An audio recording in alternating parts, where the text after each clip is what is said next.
Welcome to Penrose Learning, where we make understanding easy. You begin by opening Google Images. Once there, click the camera icon and choose Upload an Image or Paste Image URL.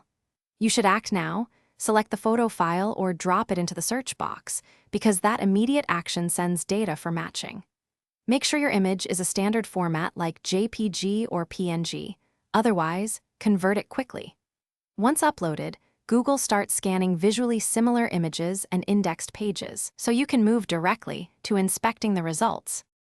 Once the initial results appear, you refine. Choose Upload if you have the file locally or Paste URL if the image is online, because each method yields different matches. Next, click Tools to narrow results by size, color, or type. This helps when you need a specific resolution or transparent background. Then, scan both visually similar images and pages that include this image to identify origin, alternate resolutions, or context. If nothing obvious appears, crop and research. You finish by clicking the most promising pages to confirm context, dates, or credits. This is how you find the original source or usage.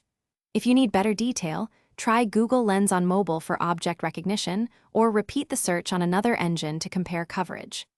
If results are poor, troubleshoot. Crop to the subject, use a higher resolution image, remove filters like color or size, and rerun the search. That single troubleshooting step often reveals matches that the first attempt missed. Thanks for watching. If this was helpful, leave a like and consider subscribing. See you next time.